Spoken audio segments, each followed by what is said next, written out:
Today we're going to evaluate the casting of all the major roles in the live action of Avatar, and we're going to rate them into a tier list. Now, how my ratings are going to work is pretty much going to be an even weight between the acting performance and the appearance of the actor. Now, before you cancel me for critiquing the appearance of another human being, I would like to point out to you the fact of how ridiculous it would be for Chris Pratt to play Rosa Parks. Clearly, appearance has a pretty significant role in an actor's portrayal of a character. Now, that being said, any critique I make on appearance in this video is just how they are portrayed as the character, not the actual person themselves. Nobody can control their genetics or how they look to an extent, so it is never going to be a dig on the actor or actress themselves. Just how they look as the character, that's all. So no offenses to be made or thrown here, and please keep any of your harsh criticisms of the actors themselves at bay, because we are just commenting on the show itself. Anyways, we're going to jump right into it with the main man, Aang. So Aang, he looks amazing. He looks just how he should look. Plays the part really well for, what he is given. He is a 12-year-old child actor, guys, so we are not really going to dive into his acting performance. If anything, any acting flaws can be placed on the directors themselves, because it is their job to direct, especially when you have child actors who need a lot of direction. So I'm not really going to comment on the acting for Aang himself, because obviously very young child actor. That being said, I really enjoy his casting. We're going to give him a very solid A to start. Now we have our sister from the south, Katara. Now Katara looks the part relatively well. She is indeed an indigenous, believe First Nations actress. So she is a, proper race, I guess you could say, for the role. It'd be kind of egregious if she were to be casted as, I don't know, a white person or something. I don't know. But yeah, appearance-wise, looks really good for the role. Now that being said, I think the makeup department could have done a little bit better. I think they kind of made her look a little bit too childlike in the show. I've seen pictures of her and she can definitely look very mature depending on what outfits or how she's wearing her makeup. So I don't think that's any fault on her or the actual casting of her. I think that's rather a fault of the makeup department. In terms of her acting, I have a little bit of issues with it. I think that she is kind of a little bit too childlike as well in the acting, a little bit too immature.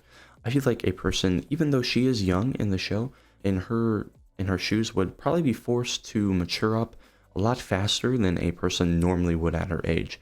Obviously, watching your mom die in front of you and your dad running off to go get some milk is going to have a profound effect on how you mature as a person. So I believe she could have been portrayed a little bit more mature, and she also could have been portrayed a little bit better in terms of her motherly instincts that she has, especially in the animation. A couple of these problems are going to kind of slot us down to the B slot. Still a very good. B is well within passing, and it is a solid 3.0 GPA, which I hope all of you guys have. The Boomerang Man Sokka is next up. Now, Sokka's character, a lot of controversy on his appearance that I've been seeing online. I looked it up. He is indeed half Cherokee, so he is of native indigenous descent, even though it is only half. In terms of his skin tone, I guess you could make a little bit of a critique because he is not even close to the same skin tone as Katara, them being brother and sister.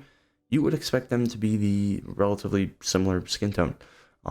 They are not in a place in the world where they go tanning. I'm pretty sure they spend the exact same amount of time outside. So they really should be very similar in skin tone as they are in the animation. No fault of him, of course. You can't really control how your genetics work. I guess his white gene kind of dominated over his Cherokee gene. But yeah, no fault to him. In terms of his acting, I think that his mannerisms and comedic delivery are all relatively good. I really enjoyed it. Decent character. I think that his vocal projections could have been a little bit better. I think his comedic delivery in this show is a little more animated, for lack of a better word. He kind of projects his voice a little bit better whenever he is kind of on about doing his things. I feel like in the show he's a little bit too reserved, a little bit too shy compared to how he is in the animation. All this taken into account, I think is a very strong B. If anything, a B plus, but we'll slot him in next to his sister at B for now. Now our fire boy with daddy issues, Zuko, is next up. Zuko is one of my favorite characters in the animation, and he's also going to be one of my favorite characters in the live action so far that I've seen in this first season.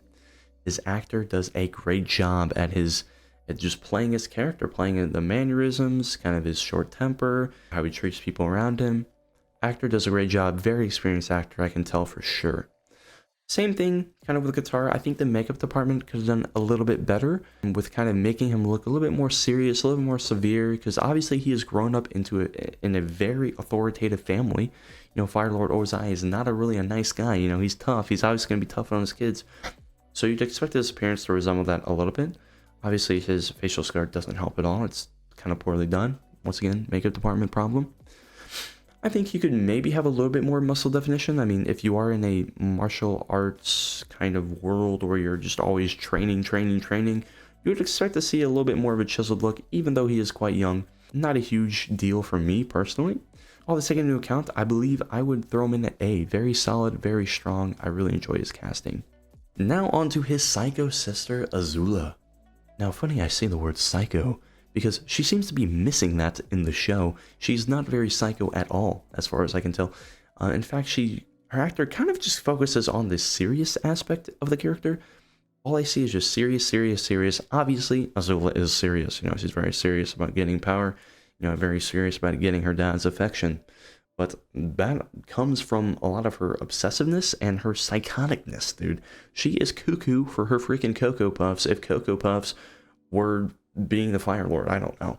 Anyways, I believe that she could be portrayed a little bit more psychotic. Hopefully we start to see that in the later seasons. I will say, in the animation, she does ramp up her psychoticness over the season, so not too big of a criticism there. In terms of her appearance, same thing. I think the makeup department is kind of slacking. I'm not gonna lie. A lot of these characters look a little bit too soft to me. Azula looks just a little bit too soft for me. I think she could be made to sort of look a little bit more chiseled. Although that's kind of a weird word to use because chiseled is usually a feature of, you know, Western people like me. Not usually very predominant in Asian culture, so I can't really fault them too much for that. But I think it would be fair to make her look more chiseled. The makeup department can get on their game in season 2. Always a recurring issue here. I don't necessarily love Azula. I don't necessarily hate her. I think, honestly, because her acting is a little subpar and her, you know, appearance portrayal is also a little bit subpar, for her, we might have to slide her down to a C tier. When I think of Azula, I actually saw a TikTok the other day of what I would expect her to look like, and I would also like you to gaze upon this goddess that I'm showing you. This would be the Azula of my dreams. I would totally let her ruin my life. Anyways, we are going to continue on to the other Fire Sisters. Coming up first, Tai Lee.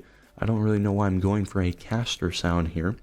But anyways, Tai Lee, not a lot of screen time in season 1. We will see more of her later on. I'm just going to give her a C for now.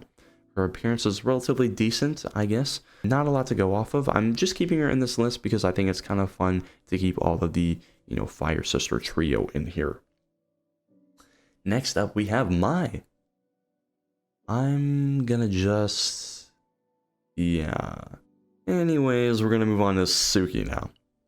Now, Suki, it's gonna be very hard for me to give you a full, unbiased, scientifically based analysis on her casting.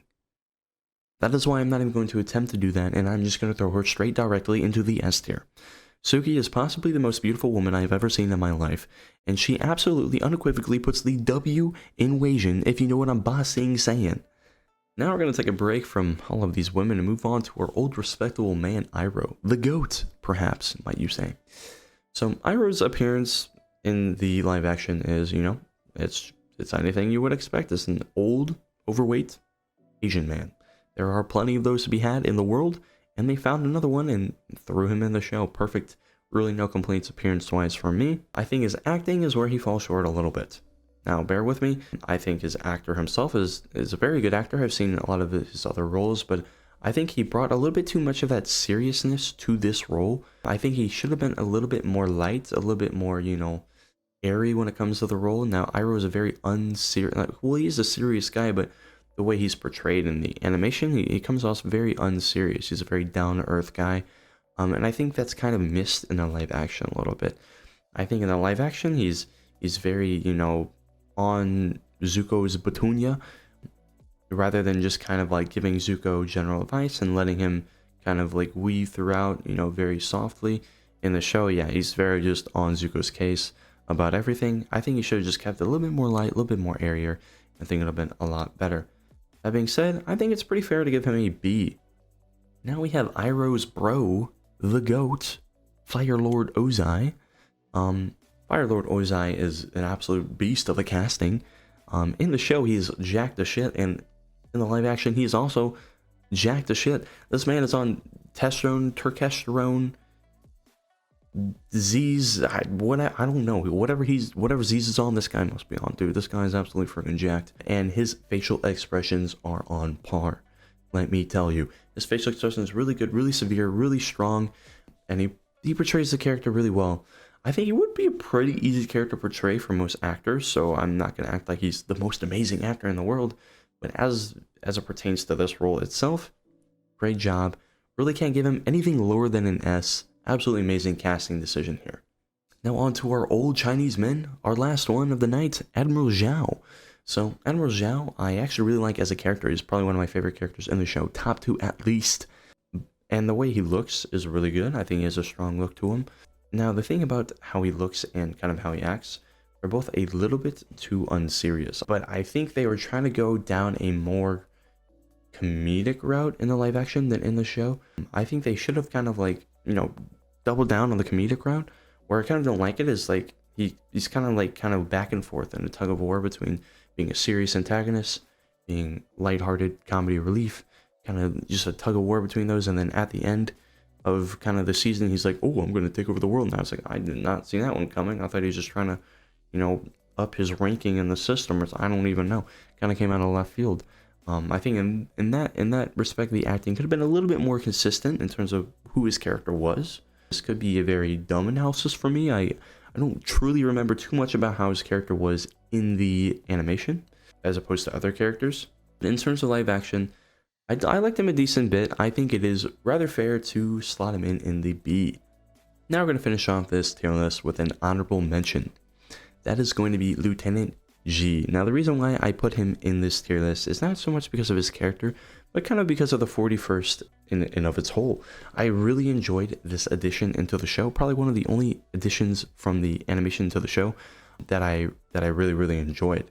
I think it added a ton to Zuko's backstory and the sacrifices that Zuko has made, and a ton to the character development of Zuko as well as Lieutenant G. Like, we saw character development among very small side supporting characters. I really enjoyed his rendition, shall I say, in the live action, and I love that he looks like a monkey with his monkey beard. I don't really know why they decided to do that. It's kind of funny. I mean that in a non-racist way. Just the shape of his beard makes him look monkey-like. Okay, don't cancel me, guys. Don't cancel me. Okay, that's what monkeys look.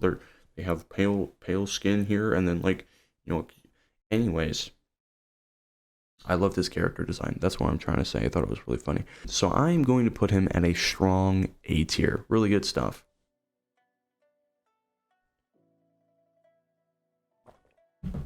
Now, that is going to be the tier list for today. These are all the main characters or characters that are going to be portrayed later on in greater roles in later seasons. That is, assuming more seasons are made. And so if there are any characters that are kind of smaller characters that were on here, that is why, because they're going to have a larger role later on. A lot of side characters I really enjoyed, but I feel like if I did a lot of the side characters, it's really easy to give side characters higher ratings, if you feel me, because they don't have very huge roles, so they don't have a very huge task ahead of them to really nail down the role. But if you would like to see my ratings on any of the side characters, I'm free to respond to them. If you have any questions in the comment about what I would rate something, or you can ask me in Discord, any of that jazz. I'm going to be putting the tier list in the description as well, so that you guys can make your own tier list and we can compare between those as well if you'd like, or you can just compare yours to mine and see whose taste is better, I guess. Yeah, that is going to be all for today. If you guys really enjoyed the video, I really appreciate it. please remember to leave a like if you did enjoy it, and I will see you guys later. Peace out.